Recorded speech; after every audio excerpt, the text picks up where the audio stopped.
ప్రముఖ సీరియల్ నటుడు చందు అలియాస్ చంద్రకాంత్ ఆయన ఆత్మహత్య చేసుకొని చనిపోయిన తరువాత ఆయన మీద రకరకాల వార్తలు చక్కర్లు కొడుతున్నటువంటి నేపథ్యంలో త్రినయని సీరియల్ నుంచి చందును ఎందుకు తొలగించారు అనేది ఇప్పుడు సర్వత్రా చర్చనీయాంశంగా మారింది.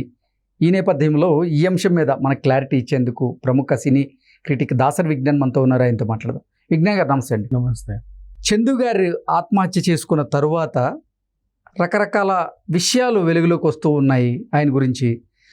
త్రినయని టీం చందుని ఆ సీరియల్ నుంచి తీసేసింది అంటూ కూడా ఒక వార్త ఇప్పుడు సోషల్ మీడియాలో చక్కర్లు కొడుతూ ఉంది.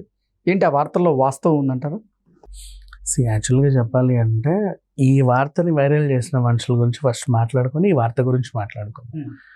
ఈ వార్తని వైరల్ చేసింది ఎవరు అంటే కరాటే కళ్యాణ్ అని ఒక ఆవిడ ఉంది, ఇండస్ట్రీకి చెడబుట్టింది. ఆవిడ ఎందుకు వచ్చిందో తెలియదు, ఇండస్ట్రీకి ఎందుకు పేరు పెట్టుకుందో తెలియదు, కానీ ఆల్రెడీ మా సభ్యత్వం నుంచి ఆవిడని బహిష్కరించినా సరే ఇంకా సినిమా మనిషిని చెప్పుకుంటూ సమాజంలో తిరుగుతా సినిమా ఇండస్ట్రీ పరువుని బజార్కి ఈడుస్తా బతుకుతుంది అనమాట. ఈ మనిషి చెప్పిన విషయం ఇది. ఇక్కడైనా ఏదైనా ఇన్సిడెంట్ జరిగితే అది ఏంటా అని కనుక్కుంటుంది ఒక కన్నేసి. అందులో ఈవిడ పాత్రని అలా అవలోకనం చేసుకొని నాకు చందు చాలా దగ్గర మనిషి, నాకు పవిత్ర చాలా దగ్గర మనిషి, మా ఇంటి మనిషి, రోజు మా ఇంట్లోనే కలిసి భోజనం చేసేవాళ్ళు అనేలాగా మాట్లాడేసి ఈ వార్త చెప్పింది.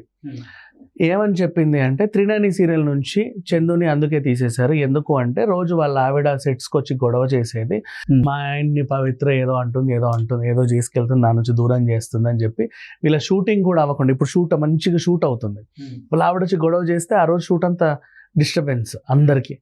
మళ్ళీ ఆవిడ వెళ్ళిన తర్వాత మళ్ళీ ఇట్లా తరచూ గొడవలు అయ్యేసరికి షూటింగ్లు వీళ్ళు చేసుకోలేక చందు పో అని తీసేశారనమాట అని ఆవిడ చెప్పుకొచ్చింది.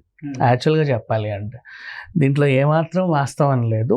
యాక్చువల్గా చెప్పాలి అంటే వాళ్ళ ఆవిడ ఎప్పుడు కూడా చంద్రు లొకేషన్కి వెళ్ళి గొడవ చేసిన దాఖలాలు లేవు. ఓకేనా? ఆయన ఎక్కడున్నా బాగుండాలి, బాగానే ఉంటాడు చాలని, ఇది ఎప్పటి నుంచో ఉన్న రూమర్సే. వీళ్ళిద్దరు కలిసి తిరుగుతున్నారు, ఇండస్ట్రీలో అందరికీ తెలుసు, వాళ్ళ ఆవిడకి తెలుసు, వాళ్ళ ఇంట్లో వాళ్ళ పిల్లలకి తెలుసు. వాళ్ళ ఇంటికి కూడా చందు వెళ్తాడు, వాళ్ళ పిల్లలకు కూడా యాక్సెప్టబుల్లే. వీళ్ళింటికి పవిత్ర నేను ఎప్పుడు తీసుకురాలేదు, ఎందుకంటే వీళ్ళ ఆవిడకి చూసుకో కొంచెం అటు ఇది కాబట్టి ఈవిడ కూడా చూసి చూడనట్టు అలా ఉండింది అంతే. కానీ ఎప్పుడు లొకేషన్కి వెళ్ళి అదేదో పవిత్ర లొకేషన్ నరేష్ వాళ్ళ ఆవిడ తలుపు కొట్టి పట్టించినట్టు అంత సీన్ ఎప్పుడు అవ్వలా, ఏమీ జరగల.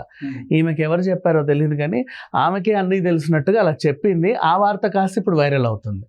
ఈ వార్త సృష్టించింది కరాటే కళ్యాణ్ అంతే. ఆమెకి అసలు ఇందులో సబ్జెక్ట్లో జీరో నాలెడ్జ్. ఆమె చెప్పే ఏ విషయాన్ని కూడా అంత పట్టించుకోవాల్సిన అవసరం లేదు. వై? బికాస్ ఎందుకు ఇంత కాన్ఫిడెంట్గా చెప్తానంటే చందు నా ఫ్రెండ్ కూడా. బికాజ్ ఆయన ఈ అమ్మాయిని ఇష్టపడ్డాడు, కలిసి వీళ్ళు తిరుగుతున్నారు అంతే. That's all.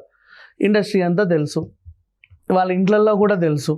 ఇప్పుడు చనిపోయిన తర్వాత ఒక్కొక్కరు బయటకు వచ్చి లబోదిబ్బో అంటున్నారు, కానీ ఇప్పుడు వాళ్ళ ఆవిడ ఎందుకు బయటకు వచ్చి చందు మీద ప్రేమలకు పోస్తుందంటే ఈయనకి ఆమెతో సంబంధం పెట్టుకున్నాడు, వాళ్ళకి 2 పిల్లలు ఉన్నారు, ఎక్కడ చిల్లర నాకు దక్కకుండా అటు పోతుందేమో అని చెప్పేసి ఆవిడ క్లెయిమ్ చేసుకున్న దానికి ఆవిడ ఏడ్చే కన్నీళ్ళు అవి.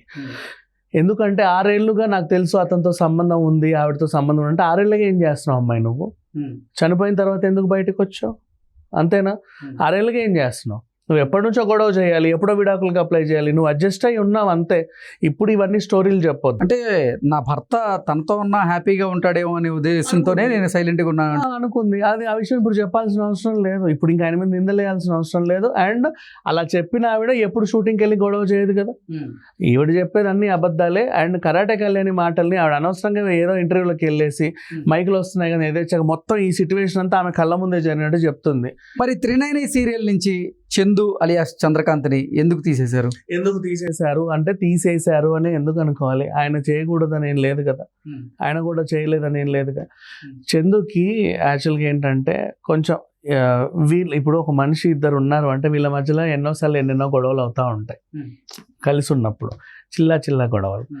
అట్లాంటి టైంలో కొన్నిసార్లు అటెండ్ అవ్వడం, కొన్నిసార్లు అటెండ్ అవ్వకపోవడం లాంటివి, షెడ్యూల్కి సరిగ్గా రాకపోవడం చేసేసరికి అందుకు అతన్ని వాళ్ళ యూనిట్ దూరం పెట్టింది అంతే. అంటే 11, 12, 14 మీరు రావాలి అంటారు. ఆ రోజుల్లో ఆయన రాడు, ఏదో సాకు చెప్పడం, నాకు అది బాగాలేదు ఏదో అది ఇది అని చెప్పేసి. ఆ టైంలో ఎక్కడికి వెళ్ళేవాడు అంటే మన గోవాకి వచ్చేవాడు, పంజిమ్లో కేజీనో ఆడేవాడు. అంటే మైండ్ రిలాక్సేషన్ కోసం. ఇక్కడ అన్నీ ఏవేవో ఉండేవి రోజు. చిన్న గొడవలు, ఇంట్లో గొడవలు, ఆ గొడవలు ఏవేవో ఉండే మైండ్లో. రిలాక్సేషన్ కోసం గోవాకి వచ్చి క్యాజినో ఆడి ఒక రోజు 2 రోజులు పంజిమ్కి వెళ్ళి మళ్ళీ రిలాక్స్ అయ్యి వచ్చేవాడు. కర్మగాలి ఆయన ఎప్పుడైతే వచ్చేవాడో ఆ తెల్లారే అప్పుడు షూటింగ్లు ఉండేవి.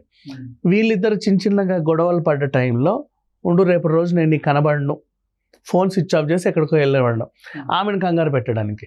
ఆ ఫోన్ స్విచ్ ఆఫ్ చేసి ఆయన గోవాకి వచ్చి హ్యాపీగా కెజినో ఆడి వెళ్ళేవాడు. ఈమెను కంగారు పెట్టడానికి ఒక రోజు అంతా ఎక్కడికి వెళ్ళాడు, ఏమయ్యాడు అని. ఈమె కూడా అదే టెన్షన్లో అలా ఉండేది. అట్లా యూనిట్ కొన్నిసార్లు చూసి దూరం పెట్టింది. అంతమించి ఇంకేంలా. మంచిగా ప్రేమ్ నగర్ సీరియల్ చేశాడు. ప్రేమ్ నగర్ సీరియల్లో ఇతని క్యారెక్టర్ కూడా చాలా బాగుండేది. And he's a very good artist. అట్లా ఇదేం లేదు, కాకపోతే పర్సనల్ వైజ్గా చాలా డిస్టర్బ్ అయ్యి ఆ డిస్టర్బెన్స్ వల్ల ఎక్కువ రోజులు షూటింగ్ కంటే కమిట్మెంట్ ఇచ్చిన డేట్స్కి షూటింగ్కి అటెండ్ అయ్యేవాడు కాదు. బేసికల్ అది జరిగింది. అంటే నన్ను వివాహం చేసుకున్న తర్వాత చందు కొన్ని రోజులు నార్మల్ జాబ్ చేసి కూడా అతను పూర్తిగా చేయలేదు, కొన్ని రోజులు మాత్రమే చేశాడు. తర్వాత అతను మానేసి కోవిడ్ తర్వాత నేను ఆర్టిస్ట్గా ట్రై చేస్తానంటే కూడా దానికి నేను ఒప్పుకున్నాను అంటూ వాళ్ళ భార్య చెప్తూ ఉన్నారు. ఆర్టిస్ట్ అవ్వడం ఇంట్రెస్ట్. ఈవిడ ఏంటంటే ఆర్టిస్ట్ అయితే అంటే ఆడిషన్స్కి వెళ్ళేవాడు. మహా అయితే నెలకు 1-2 షూటింగ్లు చేసేవాడు, వచ్చేవాడు. చిల్లా చిత్క క్యారెక్టర్స్ చేసి వచ్చేవాడు. ఇంట్లో సరిపోయేవి కావా డబ్బులు, ఆయన మెయింటెనెన్స్కే వచ్చేవి కాదు. బేసిక్ ఒక బ్యాచులర్ కృష్ణనగర్కి వచ్చి ఆడిషన్లు తిరిగేవాడు. వాడికి ఏం కావాలి, ఆ రూమ్ రెంట్ కట్టుకోవాలి, పైగా ఆర్టిస్ట్గా తనని తాను చూపించుకోవడానికి ఆ మెయింటెనెన్స్ ఉంటుంది, ఆ ఫుడ్, డైట్, జిమ్ అవన్నీ. ఆయనకు వచ్చే డబ్బులు సరిపోయేవి కావు. బేసికల్లీ ఒక మనిషి బతకడమే కష్టం. అలాంటి మనిషికి ఒక భార్య, పిల్లలు, ఆయన ఎలా పోషిస్తాడు? సో ఆయన వల్ల కాక చేతులు ఎత్తేసే టైంలో ఈవిడ ఏం చేసింది, ఆవిడకున్న పరపతిని ఉపయోగించి పలు చోట్ల ఉద్యోగానికి ట్రై చేసి అక్కడ ఇక్కడ పెట్టించింది. కానీ ఈయన మైండ్ సెట్ అంతా కూడా సినిమా ఉండేది. సో సరే, కోవిడ్ టైం లాంటివి ఏం లేవు. అప్పుడంటే వర్క్ ఫ్రమ్ హోమ్ చేసే వాళ్ళు అందరు ఇంట్లో ఉన్నారు. తర్వాత కొంచెం ఫ్రీడమ్ వచ్చినట్టుగా ఈయన ఏం చేశాడు, సినిమాలో మళ్ళీ ట్రై చేశాడు. అండ్ ఇంకొకటి, కోవిడ్ టైంలో ఈయన అదేంటిది ఖాళీగా ఉన్నాడు, సాఫ్ట్వేర్ జాబ్ చేశాడు అనేది మాత్రం అబద్ధం. ఏంటంటే ప్రేమ్ నగర్ అనే సీరియల్లో ఈయనకు మంచి క్యారెక్టర్, అది కోవిడ్కి ముందే వచ్చింది. ఓకేనా, 2022లో 21లోనే వచ్చింది యాక్చువల్ చెప్పాలంటే. 2019 కదా కోవిడ్, 2020 నుంచి స్టార్ట్ అయింది. 2020 మార్చి 23 నుంచి మనకి లాక్డౌన్. ఎగ్జాక్ట్లీ ఆ టైంలో ముందు నుంచే ప్రేమ్ నగర్ సీరియల్ వచ్చింది. అప్పుడే ప్రేమ్ నగర్లో ఆయన చాలా పెద్ద స్టార్. ఓ పక్క భరణి, నీరజ గారు, అండ్ నెక్స్ట్ అలాగే మన ఎవరెవరు వాణిశ్రీ గారు, అండ్ అది అన్నపూర్ణ ప్రొడక్షన్స్, ఈటీవీ ప్రొడక్షన్స్ సంయుక్తంగా నిర్మించినటువంటి సీరియల్. చాలా పెద్ద సీరియల్, అందరూ ఆయనకు టాప్ క్యారెక్టర్. సో ఆయనకి ఈ సీరియల్లో టాప్ క్యారెక్టర్ వచ్చిందంటే అంతకు ముందు ఆయన ఆర్టిస్ట్గా ప్రూవెన్. సో కోవిడ్ టైంలో ఖాళీగా ఉన్నాడు, ఇవన్నీ కూడా బుల్షిట్. వీళ్ళు ఆవిడ చెప్పినా ఇది అబద్ధమే. ఓకే, మరి 39 తర్వాత ఆయనకి ఏం ఆఫర్లు రాలేదు? 39 తర్వాత కాదు, 39 ఉన్నా 39 లేకున్నా 39తో సంబంధం లేదు. 39 ఒక సీరియల్ అంతే, అందులో ఈయనది ఒక క్యారెక్టర్. ఆ సీరియల్ హిట్ అయినప్పటికీ అందులో ఈయన క్యారెక్టర్. ఈయన చాలా సినిమాల్లో విలన్గా ట్రై చేయాలన్న ఒక కోరిక ఉండేది, అది ఈయనకు నెరవేరలేదు. ఎందుకంటే సీరియల్లో బాగా బిజీగా ఉండి, మళ్ళీ పర్సనల్ లైఫ్లో బాగా బిజీగా ఉండి, ఎక్కువ డిస్టర్బ్ అయ్యి, మళ్ళీ ట్రావెలింగ్ ఇవన్నీ పెట్టుకునేసరికి నాకు సినిమాల్లో అంటే ఆ డేట్స్ అవి కుదిరేవి కాదు. వీళ్ళకి ఏంటంటే సీరియల్ ఏంటంటే ఒక 15 రోజులు వాళ్ళకి ఇచ్చేయాలి నాన్ స్టాప్గా.